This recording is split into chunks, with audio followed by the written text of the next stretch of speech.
Assalamualaikum, kali ini saya akan melanjutkan alur cerita manhwa yang bernama Grup WeChat Penghubung Tiga Dunia. Bagi yang mau nonton saya sarankan untuk menonton part sebelumnya, biar tahu alur ceritanya, dan biar tidak bingung dengan alur ceritanya, karena nonton dari pertengahan cerita, dan gak usah lama-lama, mari kita mulai saja alur ceritanya, dan selamat menonton.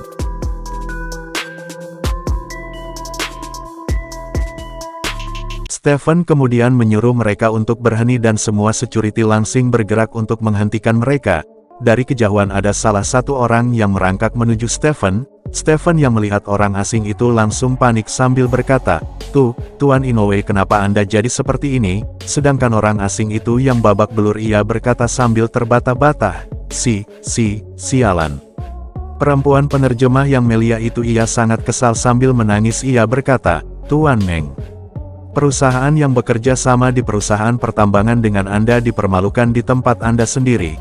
Kalau Anda tidak menyelesaikan masalah ini secara masuk akal, akan berdampak serius antara perusahaan Tuan Inoue dan perusahaan Anda." Stephen ia kemudian menghampiri Silin dengan sangat marah ia berkata, "Kamu ketuanya ya? Kamu memukul paling brutal, security cepat tangkap dia." Sedangkan Silin yang dimarahi ia hanya memasang wajah ayahnya. Tak lama rombongan tentara menghampiri Silin dan Stephen sambil berkata, "Kami ketuanya." Stephen yang mendengar itu ia terkejut lalu berkata, "Abang Jackson, Anda mengapa di sini?" Jackson yang tidak kenal dengan Stephen ia kemudian menanyakan apa kita pernah bertemu. Stephen berkata, "Anda sudah lupa ya, aku adalah Stephen Meng, aku dulu pernah ikut Abang Jackson, dan apa yang sebenarnya terjadi di sini." Jackson kemudian menjelaskan, bahwa orang-orang dari negeri Aiwei menyuruhku untuk mengelap sandal mereka, dan sengaja ingin menyerangku, makanya terjadi keributan seperti ini. Si penerjemah yang tidak terima ia berkata, "Dia bicara omong kosong, dia yang duluan menginjak sandal Tuan Inoue." Stephen yang mendengar itu kebingungan. Namun tiba-tiba ada yang berkata dari belakang, "Tuan Muda Meng, masalah tadi emang yang salah adalah orang-orang dari negeri Aiwei. Sudah ada yang merekamnya dan dimasukkan ke sosial media. Kalau tidak diurus dengar benar akan ada komentar jelek tentang kita." Stephen yang mendengar itu ia berpikir, "Sialan, kalau tidak memihak Inoue, aku akan kehilangan satu bisnisku. Kalau aku memihak Jackson maka..."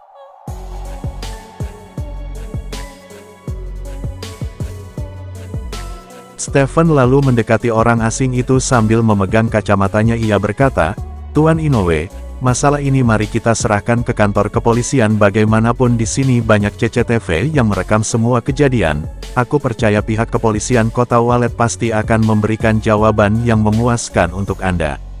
Pihak orang asing yang mendengar itu mereka sangat marah dan langsung marah-marah dengan bahasa mereka. Si penerjemah berkata, "Tuan Inoue bilang, kalian tunggu saja, masalah ini tidak akan selesai begitu saja." Jelson kemudian menghampiri Silin, dan menanyakan namanya. Silin kemudian mengenal dirinya, sedangkan rombongan orang asing itu kemudian berjalan pergi. Para tentara kemudian memberikan hormat ke Silin dan ke orang-orang yang tadi ikut tawuran. Merek berkata, "Saudara Silin, dan teman-teman yang ada di sini, terima kasih atas bantuan untuk menegakkan keadilan." Sedangkan Silin dan orang-orang itu hanya tersenyum. Orang-orang itu lalu tertawa sambil berkata, "Tentu dong, siapa suruh mereka tidak menganggap kita?" Sedangkan Silin hanya tersenyum senang. Stephen kemudian mendekat ke Jackson, ia berkata, "Abang Jackson, berhubung Anda datang untuk makan, maka biarkan adik saja yang terak kali ini. Aku sudah menyiapkan ruangan VIP terbaik, sedangkan urusan ini serahkan saja padaku." Jackson kemudian mengajak Silin untuk ikut minum bersama. Silin sambil tersenyum bilang, "Minum alkohol. Asalkan kalian tidak takut aku gampang mabuk, maka aku tidak sungkan lagi." Jackson menjawab, "Ngapain takut kamu gampang mabuk? Adalkan jangan kencing di celana saja."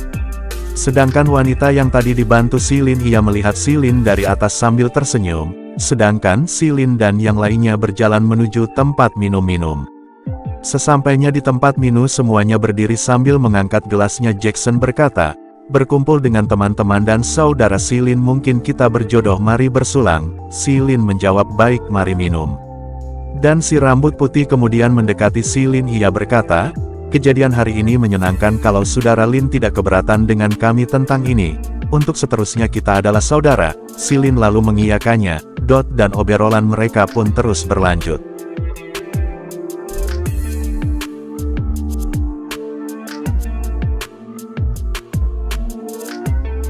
Si Lin dan Jackson kemudian mengobrol di balkon. Si Lin berkata, kalian jadi tentara benar-benar bebas dan berani, tapi sayang terlalu disiplin dan ketat. Kalau aku pasti tidak tahan. Jackson sambil menghisap udut ia menjawab, haha, dokter menyelamatkan orang, sopir mengemudi, tentara melindungi negara, semuanya memiliki kewajibannya masing-masing. Mada ada sesuatu yang tidak susahkan. Jackson kemudian menjatuhkan wudutnya dan menginjaknya. Ia kemudian berjalan masuk sambil melambaikan tangan. Ia berkata, lain kali kalau datang ke kota Walet lagi kita minum bareng LG. Si Lin lalu bertanya, orang-orang dari negeri Aiwei tidak akan cari masalah dengan kalian kan? Jackson menjawab, tidak akan di sini kan kota Walet. Sambil melirik ke Si Lin, dan juga mereka yang mulai duluan iya, kan? Tak lama HP Si Lin berbunyi. Si Lin sedikit heran karena yang menelponnya adalah Sun Gokong. Si Lin lalu mengangkatnya. Sun Gokong muncul sambil melirik ke arah Si Lin. Ia berkata, kemarin aku bertamu ke tempat kruk besi. Si tua itu mengeluarkan sebatang benda yang bernama rokok merek Chung Hao untukku. Benda itu benar-benar ajaib, aku dengar dari si tua itu, dia dapat dari kamu, tidak tahu kamu masih mempunyainya atau tidak, boleh kamu jual untuk aku sedikit. Si Lin langsung mengeluarkan rokoknya sambil berkata, yang dimaksud Dewa Sakti ini. Sun Gokong membenarkannya dengan ekspresi senangnya. Si Lin berkata lagi, hehe, Dewa Sakti tidak perlu sungkan, Dewa Sakti adalah idolaku, hanya sebungkus rokok, ngapain harus beli ini, aku berikan untukmu saja. Si Lin langsung men-scan rokok itu. Sun Gokong yang menerimanya ia langsung menikmatinya dengan ekspresi yang sangat menikmati wudutnya. Ia berkata, nyaman-nyaman. Lebih enak daripada makan buah peach dan pil dewa. Si Lin yang melihat itu tersenyum sambil berkata, kalau Dewa Sakti suka, nanti seterusnya akan aku hadiahkan untuk Dewa Sakti. Namun tiba-tiba HP Si Lin berbunyi lagi. Ternyata Sun Gokong memberikan arak yang dibuat oleh kera kecil lainnya. Ini kuhadiahkan untukmu. Si Lin kemudian mengucapkan terima kasih. Si Lin kemudian berpikir, ini barang bagus, besok aku hadiahkan untuk Pak Xiao.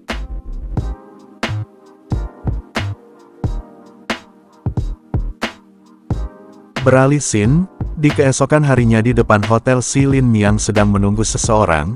Tak lama orang yang ditunggu Si Lin datang, ternyata Tuan Wang. Si Lin langsung menjabat tangan Tuan Wang sambil berkata, Abang Wang, maaf sekali lagi, masih merepotkan untuk menjemputku. Tuan Wang menjawab, tidak perlu sungkan, setelah Pak Xiao pulang ke kota ini, beliau menyebut namamu berapa kali. Setelah tahu kamu datang ke kota Walet untuk mengunjunginya, dan beliau segera menyuruhku untuk menjemputmu. Ayo naik mobil. Si Lin lalu mengiyakannya. Tak lama kemudian Si Lin sudah sampai di tempat Pak Xiao. Terlihat Pak Xiao yang sedang memakai infus. Ia tersenyum sambil berkata, Si Lin, kita ketemu lagi haha.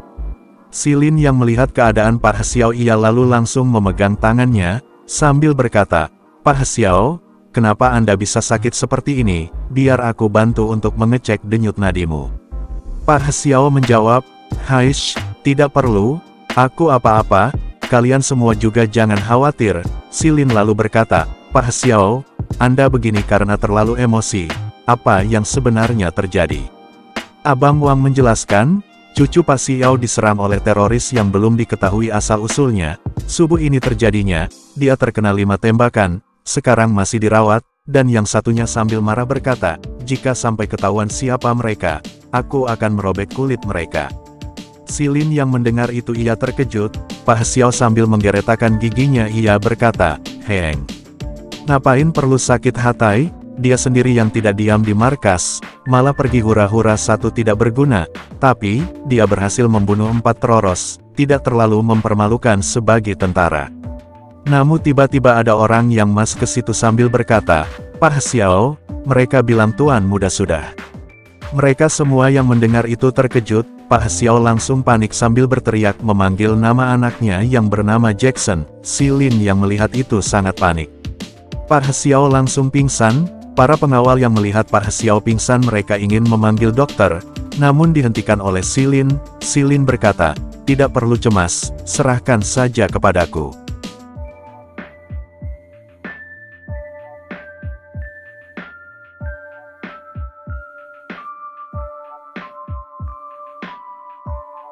Silin sambil menyalurkan auranya ia berpikir, orang tua ini benar-benar deh, bermulut tajam berhati lembut. Tak lama Pak Hsiao perlahan-lahan mulai tersadar sambil memanggil-manggil nama anaknya. Silin yang melihat itu ia berkata, "Pak Hsiao, kalau Anda percaya padaku, aku bisa menyembuhkan cucu Anda, antar aku pergi ke sana." Pak Hsiao yang mendengar itu ia berkata, "Kamu benarkah?" Pak Hsiao lalu duduk sambil melambaikan tangannya berkata, "Baiklah, satu Awang antarkan Silin ke sana cepat." Abang Awang yang mendengar perintah Pak Hsiao ia lalu langsung menunjukkan jalan ke Silin. Mereka sambil berlari Abang Awang terus menunjukkan jalan. Silin yang sudah sampai ia terkejut karena melihat rombongan tentara yang di hotel.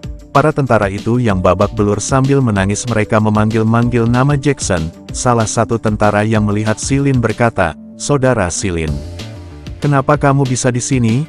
Silin yang baru sadar bahwa cucu Pak Hsiao adalah Jackson ia sangat terkejut. Silin kembali dibuat terkejut karena ia melihat petugas akhirat hitam, yang menuju ke ruangan Jackson. Silin lalu berkata kepada tentara itu, "Sekarang kondisinya lagi darurat, kalian masuk ke dalam bantu aku mengosongkan ruangan, aku bisa menyembuhkannya." Salah satu tentara berkata, "Dokter saja sudah mengatakan bahwa sudah tidak bisa diselamatkan." Silin menjawab, "Percayalah padaku, kalau terlambat sedikit sudah tidak sempat." Salah satu tentara terdiam untuk berpikir ia lalu menjawab, "Saudara Silin, kemarin kamu telah membantu kami percaya padamu, tolong jangan kecewakan kami." Mereka kemudian mendoberak masuk ke dalam ruangan sambil berkata, "Semuanya keluar. Pasien serahkan kepadaku." Mereka semua kemudian masuk dan menyuruh para dokter dan suster untuk pergi. Walaupun sedikit ada pemaksaan, sedangkan Silin berjalan menuju Jackson. Silin kemudian mengeluarkan jarum emasnya. Jarum emas Silin langsung bersinar. Silin langsung bersiap untuk menancapkan jarum emasnya ke kepala Jackson sambil berkata, "Jackson, menggunakan jarum emas ini benar-benar membuatku merasakan sakit. Kalau kamu sudah sadar, kamu harus menraktirku minum-minum lagi ya."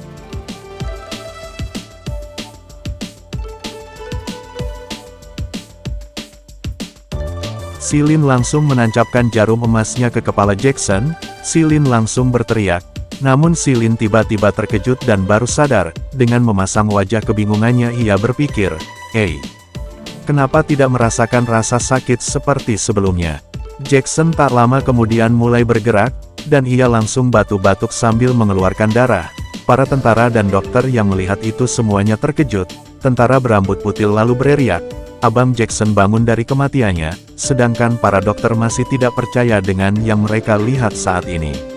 Sedangkan di sisi Pak Hsiao yang berjalan menuju kamar Jackson sambil memanggil-manggil nama cucunya, ia kemudian didatangi oleh Abang Wang. Ia berkata, "Pak Hsiao, tuan muda sudah berhasil diselamatkan oleh Silin." Pak Hsiao yang mendengar itu sangat senang, sedangkan para dokter langsung memeriksa Jackson, dan mereka masih tidak percaya dengan apa yang terjadi. Silin lalu berkata kepada para dokter itu, "Seharusnya sudah tidak ada masalah lagi, kalian asalkan jangan menyentuh jarum itu." Silin lalu menghela napas sambil bergumam, "Tapi aneh banget kenapa tidak merasa rasa sakit seperti waktu itu," dan terlihat di belakang Silin ada sepasang kaki yang mulai turun. Petugas akhirat yang sudah di belakang Silin menjawab perkataan Silin, "Karena kali ini aku, si Nona, tidak berebut roh denganmu." Silin yang mendengar itu ia terkejut, karena mendengar suara dari belakang. Silin kemudian perlahan menoleh sambil berkata, "Petugas akhirat kematian." Ternyata petugas akhirat itu adalah Lia Chu. Lia Chu sambil memegang rantai dan mengeluarkan auranya ia berkata, "Akhirnya aku menemukanmu, dan sekarang yang kamu selamatkan sudah hidup." Lina Chu lalu menatap Silin sambil tersenyum melanjutkan perkataannya, "Karena kamulah yang harus mati."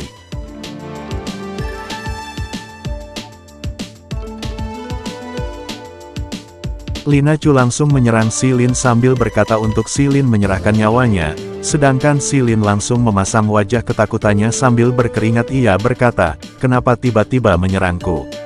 Saat tangan Lina Chu sudah mau mengenai leher Silin, namun tiba-tiba tangan Lina Chu tidak bisa menyentuh Silin.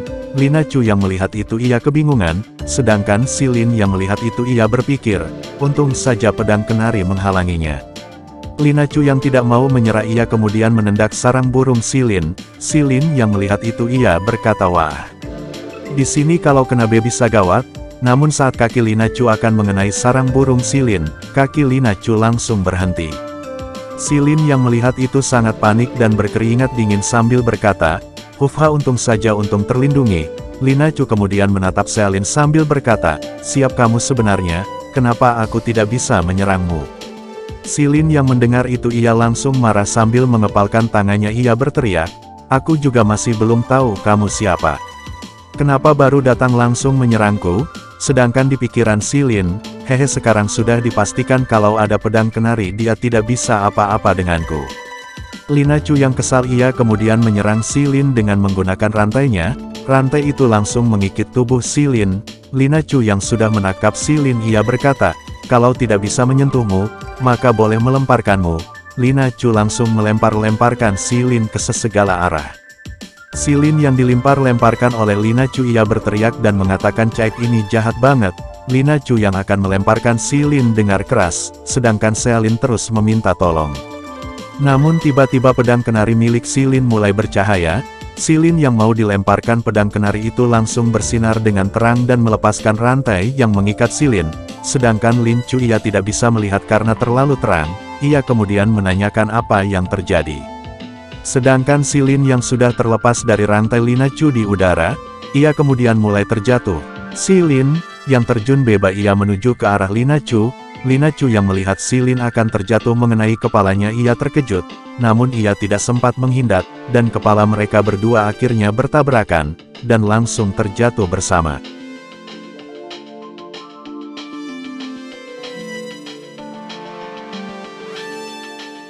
Silin lalu memegang kepalanya yang merasakan sakit, namun ekspresi Silin tiba-tiba berubah setelah melihat sesuatu. Ternyata sesuatu yang dilihat Silin adalah, apa itu? Apa ya itu apa ya? Dan dikarenakan mereka terjatuh bersama dengan posisi yang membagongkan. Lina Chu yang malu dan sudah sangat marah ia berteriak, bahwa ia akan membunuh Silin sambil mengeluarkan pisaunya. Lina Chu lalu langsung berbalik untuk menebas leher Silin sambil berkata mati kau, sedangkan Silin ia berteriak, ini kan bukan salahku. Tiba-tiba Lina Chu terlempar terbang dikarenakan cahaya pelindung dari pedang kenari, sedangkan Lina Chu yang terlempar terbang berteriak aku akan datang lagi, kamu tunggu saja nanti aku. Lina Chu tidak akan menyerah untuk membunuhmu satu, sedangkan Silin yang terbaring tidak berdaya berkata untung kali ini tertolong. Silin kemudian mulai berdiri sambil mengelap keringat ia berkata, Hufha, akhirnya bisa berhasil menyingkirkannya. Silin kemudian langsung dihampiri oleh para tentara, yang berambut putih berkata, saudara Silin, kamu tidak apa-apa kan, kamu jungkir balik sendirian. Yang berambut agak ungu berkata, saudara Silin, kamu benar-benar bukan orang biasa, hal yang dilakukan tidak bisa dipahami oleh orang awam seperti kita. Dan yang rambut coklat hanya mengiyakan perkataan mereka berdua. Pak Xiao kemudian menghampiri Silin ia berkata, Silin, hari ini kamu menginap di sini saja, aku harus berterima kasih kepadamu. Silin sambil tersenyum ia berkata, lapar banget, ada makanan tidak? Pak Xiao Ian mendengar itu ia tertawa sambil berkata, kujamin kamu bisa makan sepuasnya, hahaha. Silin kemudian makan bersama Pak Xiao. Silin sambil makan berkata, Pak Xiao, kalau tidak ada masalah sebulan Jackson sudah pulih kembali. Pak Xiao menjawab, baik-baik, kali ini untuk ada kamu. Silin kemudian mengeluarkan arak yang dikasih Sun Gokong. Ia berkata, Pak Xiao, aku punya barang berharga. Ini bukan arak yang bisa dibeli dengan uang lo. Ini sangat bak untuk kesehatan, membuat umur panjang, khusus kubawa untuk Anda. Pak Xiao lalu mengambilnya dan membuka tutupnya, ia lalu menghirup baunya sambil berkata, ayo, ini sangat harum sekali.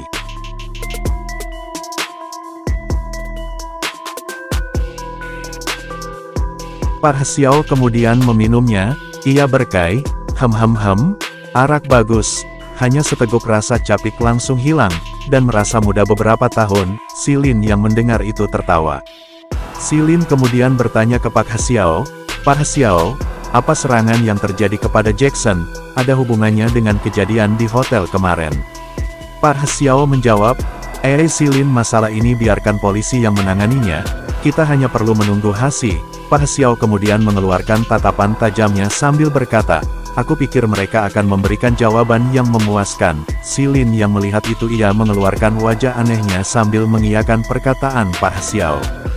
Beralih scene di sebuah tempat, terlihat di dalam sebuah tempat yang terjadi keributan, dan terdengar menyalahkan seseorang karena berani menyerang orang karena itu organisasi hampir terekspos. Dan ternyata di dalam tempat itu terdapat orang-orang dari negara Aiwei yang sudah pada mati, dan terlihat 3 uang yang sepertinya membunuh mereka semua. Salah satu orang memerintahkan untuk membunuh semua orang yang terlibat, dan mencincang tubuhnya untuk makan babi.